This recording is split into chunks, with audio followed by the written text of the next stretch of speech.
മത്തായി എഴുതിയ സുവിശേഷം അധ്യായം 26. ഈ വചനങ്ങളൊക്കെയും പറഞ്ഞു തീർന്ന ശേഷം യേശു ശിഷ്യന്മാരോട്, 2 ദിവസം കഴിഞ്ഞിട്ട് പെസഹ ആകുന്നു എന്ന് നിങ്ങൾ അറിയുന്നുവല്ലോ. അന്ന് മനുഷ്യപുത്രനെ ക്രൂശിപ്പാൻ ഏൽപ്പിക്കും എന്ന് പറഞ്ഞു. അന്ന് മഹാപുരോഹിതന്മാരും ജനത്തിൻ്റെ മൂപ്പന്മാരും കയ്യഫാ മഹാപുരോഹിതന്റെ മണ്ഡപത്തിൽ വന്നുകൂടി യേശുവിനെ ഉപായത്താൽ പിടിച്ചു കൊല്ലുവാൻ ആലോചിച്ചു. എങ്കിലും ജനത്തിൽ കലഹമുണ്ടാകാതിരിപ്പാൻ പെരുന്നാളിൽ അരുത് എന്ന് പറഞ്ഞു. യേശു ബേഥാന്യയിൽ കുഷ്ഠരോഗിയായിരുന്ന ശീമോന്റെ വീട്ടിലിരിക്കുമ്പോൾ ഒരു സ്ത്രീ വിലയേറിയ പരിമള തൈലം നിറഞ്ഞ ഒരു വെൺകൽ ഭരണി എടുത്തും കൊണ്ട് അവൻ്റെ അടുക്ക വന്നു. അവൻ പന്തിയിലിരിക്കുമ്പോൾ അത് അവൻ്റെ തലയിൽ ഒഴിച്ചു. ശിഷ്യന്മാർ അത് കണ്ടിട്ട് മുഷിഞ്ഞു. ഈ വെറും ചെലവ് എന്തിന്? ഇത് വളരെ വിലയ്ക്ക് വിറ്റ് ദരിദ്രർക്ക് കൊടുക്കാമായിരുന്നുവല്ലോ എന്ന് പറഞ്ഞു. യേശു അതറിഞ്ഞ് അവരോട്, സ്ത്രീയെ അസഹ്യപ്പെടുത്തുന്നത് എന്ത്? അവളെങ്കിൽ നല്ല പ്രവൃത്തിയല്ലോ ചെയ്തത്. ദരിദ്രർ നിങ്ങൾക്ക് എല്ലായ്പ്പോഴും അടുക്കെയുണ്ട്, ഞാൻ നിങ്ങൾക്ക് എല്ലായ്പ്പോഴും ഇല്ലതാനും. അവൾ ഈ തൈലം എൻ്റെ ദേഹത്തിന്മേൽ ഒഴിച്ചത് എൻ്റെ ശവസംസ്കാരത്തിനായി ചെയ്തതാകുന്നു. ലോകത്തിലെങ്ങും ഈ സുവിശേഷം പ്രസംഗിക്കുന്നിടത്തെല്ലാം അവൾ ചെയ്തതും അവളുടെ ഓർമ്മയ്ക്കായി പ്രസ്താവിക്കും എന്ന് ഞാൻ സത്യമായിട്ട് നിങ്ങളോട് പറയുന്നു എന്ന് പറഞ്ഞു.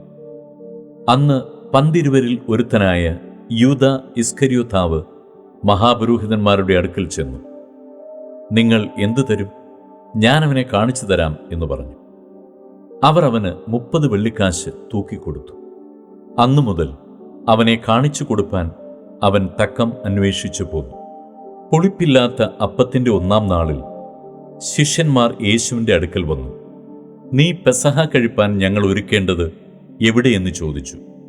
അതിന് അവൻ പറഞ്ഞത്, നിങ്ങൾ നഗരത്തിൽ ഇന്നവൻ്റെ അടുക്കൽ ചെന്ന്, എൻ്റെ സമയം അടുത്തിരിക്കുന്നു, ഞാൻ എൻ്റെ ശിഷ്യരുമായി നിന്റെ അടുക്കൽ പെസഹ കഴിക്കും എന്ന് ഗുരു പറയുന്നു എന്ന് പറവിൻ.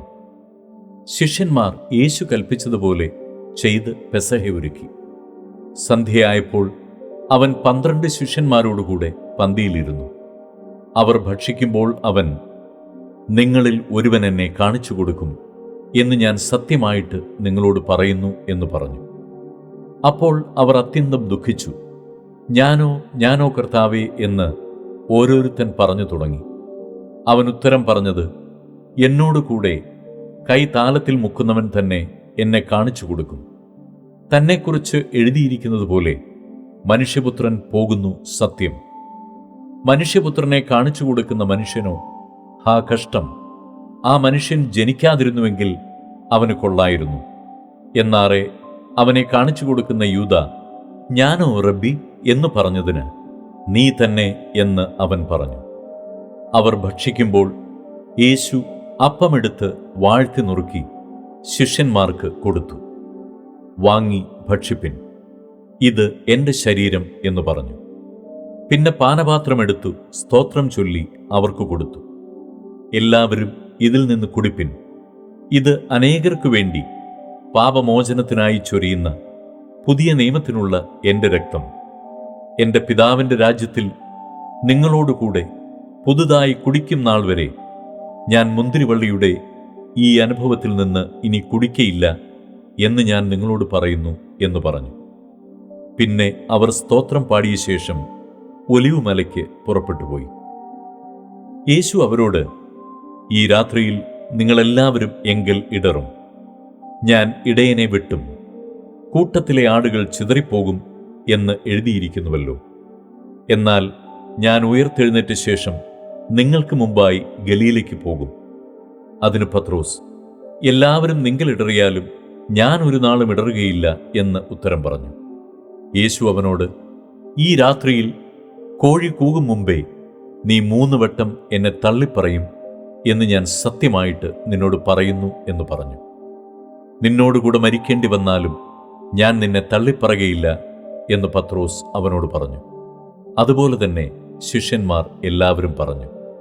അനന്തരം യേശു അവരുമായി ഗത്ശമന എന്ന തോട്ടത്തിൽ വന്ന് ശിഷ്യന്മാരോട്, ഞാൻ അവിടെ പോയി പ്രാർത്ഥിച്ചു വരുവോളം ഇവിടെ ഇരിപ്പിൻ എന്ന് പറഞ്ഞു. പത്രോസിനെയും സെബദിപുത്രന്മാർ ഇരുവരെയും കൂട്ടിക്കൊണ്ടു ചെന്ന് ദുഃഖിച്ചും വ്യാകുലപ്പെട്ടും തുടങ്ങി. എൻ്റെ ഉള്ളം മരണവേദന പോലെ അതിദുഃഖിതമായിരിക്കുന്നു. ഇവിടെ താമസിച്ച് എന്നോടുകൂടെ ഉണർന്നിരിപ്പിൻ എന്ന് അവരോട് പറഞ്ഞു. പിന്നെ അവൻ അല്പം മുമ്പോട്ട് ചെന്ന് കവിണ്ണു വീണു. പിതാവേ, കഴിയുമെങ്കിൽ ഈ പാനപാത്രം എങ്കിൽ നിന്ന് നീങ്ങിപ്പോകണമേ. എങ്കിലും ഞാൻ ഇച്ഛിക്കും പോലെയല്ല, നീ ഇച്ഛിക്കും പോലെ ആകട്ടെ എന്ന് പ്രാർത്ഥിച്ചു. പിന്നെ അവൻ ശിഷ്യന്മാരുടെ അടുക്കൽ വന്നു അവർ ഉറങ്ങുന്നത് കണ്ടു. പത്രോസിനോട്, എന്നോടുകൂടെ ഒരു നാഴിക പോലും ഉണർന്നിരിപ്പാൻ നിങ്ങൾക്ക് കഴിഞ്ഞില്ലയോ? പരീക്ഷയിൽ അകപ്പെടാതിരിപ്പാൻ ഉണർന്നിരുന്ന് പ്രാർത്ഥിപ്പിൻ. ആത്മാവ് ഒരുക്കമുള്ളത്, ജഡമോ ബലഹീനമത്രേ എന്ന് പറഞ്ഞു.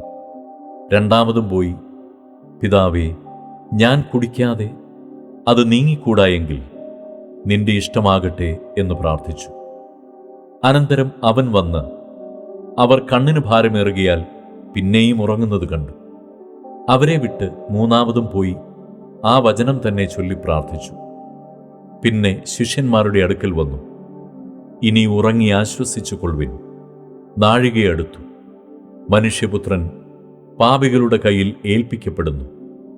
എഴുന്നേൽപ്പിൻ, നാം പോക, ഇതാ എന്നെ കാണിച്ചു കൊടുക്കുന്നവൻ അടുത്തിരിക്കുന്നു എന്ന് പറഞ്ഞു.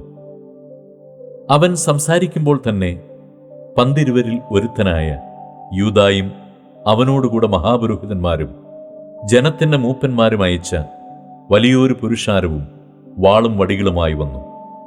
അവനെ കാണിച്ചു കൊടുക്കുന്നവൻ, ഞാൻ ഏവനെ ചുംബിക്കുമോ അവൻ തന്നെയാകുന്നു, അവനെ പിടിച്ചുകൊള്ളുവിനെന്ന് അവർക്ക് ഒരടയാളം കൊടുത്തിരുന്നു.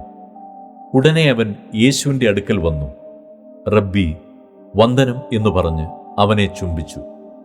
യേശു അവനോട്, സ്നേഹിത, നീ വന്ന കാര്യമെന്ത് എന്ന് പറഞ്ഞപ്പോൾ അവർ അടുത്ത് യേശുവിന്മേൽ കൈവച്ച് അവനെ പിടിച്ചു. അപ്പോൾ യേശുവിനോട് കൂടെയുള്ളവരിൽ ഒരുവൻ കൈനീട്ടി വാളൂരി മഹാപുരോഹിതന്റെ ദാസനെ വെട്ടി അവന്റെ കാത് അറുത്തു. യേശു അവനോട്, വാൾ ഉറയിലിടുക, വാളെടുക്കുന്നവരൊക്കെയും വാളാൽ നശിച്ചു പോകും. എൻ്റെ പിതാവിനോട് ഇപ്പോൾ തന്നെ 12 ലഗ്യോനിലുമധികം ദൂതന്മാരെ എൻ്റെ അരികെ നിർത്തേണ്ടതിന് എനിക്ക് അപേക്ഷിച്ചുകൂടാ എന്ന് തോന്നുന്നുവോ? എന്നാൽ ഇങ്ങനെ സംഭവിക്കണമെന്നുള്ള തിരുവെഴുത്തുകൾക്ക് എങ്ങനെ നിവൃത്തി വരും എന്ന് പറഞ്ഞു. ആ നാഴികയിൽ യേശു പുരുഷാരത്തോട്, ഒരു കള്ളന്റെ നേരെ എന്ന പോലെ നിങ്ങൾ എന്നെ പിടിപ്പാൻ വാളും വടിയുമായി വന്നിരിക്കുന്നു. ഞാൻ ദിവസേന ഉപദേശിച്ചുകൊണ്ട് ദൈവാലയത്തിൽ ഇരുന്നിട്ടും നിങ്ങൾ എന്നെ പിടിച്ചില്ല. എന്നാൽ ഇതൊക്കെയും പ്രവാചകന്മാരുടെ എഴുത്തുകൾ നിവൃത്തിയാകേണ്ടതിന് സംഭവിച്ചു എന്ന് പറഞ്ഞു. അപ്പോൾ ശിഷ്യന്മാർ എല്ലാവരും അവനെ വിട്ട് ഓടിപ്പോയി. യേശുവിനെ പിടിച്ചവരോ മഹാപുരോഹിതനായ കയ്യഫായുടെ അടുക്കൽ ശാസ്ത്രിമാരും മൂപ്പന്മാരും ഒന്നിച്ചു കൂടിയിരുന്നിടത്ത് അവനെ കൊണ്ടുപോയി. എന്നാൽ പത്രോസ് ദൂരവേ മഹാപുരോഹിതന്റെ അരമനയോളം പിൻചെന്ന് അകത്ത് കടന്ന് അവസാനം കാണുവാൻ സേവകന്മാരോട് കൂടിയിരുന്നു. മഹാപുരോഹിതന്മാരും ന്യായാധിപസംഘമൊക്കെയും യേശുവിനെ കൊല്ലേണ്ടതിന് അവന്റെ നേരെ കള്ളസാക്ഷ്യം അന്വേഷിച്ചു. കള്ളസാക്ഷികൾ പലരും വന്നിട്ടും പറ്റിയില്ല. ഒടുവിൽ 2 പേർ വന്ന്, ദൈവമന്ദിരം പൊളിച്ച് 3 ദിവസം കൊണ്ട് വീണ്ടും പണിവാൻ എനിക്ക് കഴിയും എന്ന് ഇവൻ പറഞ്ഞു എന്ന് ബോധിപ്പിച്ചു. മഹാപുരോഹിതൻ എഴുന്നേറ്റ് അവനോട്, നീ ഒരു ഉത്തരവും പറയുന്നില്ലയോ? ഇവർ നിന്റെ നേരെ സാക്ഷ്യം പറയുന്നത് എന്ത് എന്ന് ചോദിച്ചു. യേശുവോ മിണ്ടാതിരുന്നു. മഹാപുരോഹിതൻ പിന്നെയും അവനോട്, നീ ദൈവപുത്രനായ ക്രിസ്തു തന്നെയോ? പറക എന്ന് ഞാൻ ജീവനുള്ള ദൈവത്തെക്കൊണ്ട് നിന്നോട് ആണയിട്ട് ചോദിക്കുന്നു എന്ന് പറഞ്ഞു. യേശു അവനോട്, ഞാനാകുന്നു. ഇനി മനുഷ്യപുത്രൻ സർവശക്തന്റെ വലത്തുഭാഗത്തിരിക്കുന്നതും ആകാശമേഘങ്ങളെ വാഹനമാക്കി വരുന്നതും നിങ്ങൾ കാണും എന്ന് ഞാൻ പറയുന്നു എന്ന് പറഞ്ഞു. ഉടനെ മഹാപുരോഹിതൻ വസ്ത്രം കീറി, ഇവൻ ദൈവദൂഷണം പറഞ്ഞു, ഇനി സാക്ഷികളെ കൊണ്ട് നമുക്കെന്താവശ്യം? നിങ്ങളിപ്പോൾ ദൈവദൂഷണം കേട്ടുവല്ലോ, നിങ്ങൾക്ക് എന്തു തോന്നുന്നു എന്ന് ചോദിച്ചതിന് അവൻ മരണയോഗ്യൻ എന്ന് അവർ ഉത്തരം പറഞ്ഞു. അപ്പോൾ അവർ അവന്റെ മുഖത്ത് തുപ്പി. അവനെ മുഷ്ടി ചുരുട്ടി കുത്തി.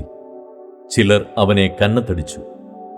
ഹേ ക്രിസ്തുവേ, നിന്നെ തല്ലിയതാർ എന്ന് ഞങ്ങളോട് പ്രവചിക്ക എന്നു പറഞ്ഞു. എന്നാൽ പത്രോസ് പുറത്ത് നടുമുറ്റത്തിരുന്നു. അവന്റെ അടുക്കൽ ഒരു വേലക്കാരത്തി വന്നു. നീയും ഗലീലക്കാരനായ യേശുവിനോട് കൂടെ ആയിരുന്നുവല്ലോ എന്ന് പറഞ്ഞു. അതിനവൻ, നീ പറയുന്നത് എനിക്ക് തിരിയുന്നില്ല എന്ന് എല്ലാവരും കേൾക്കെ തള്ളിപ്പറഞ്ഞു.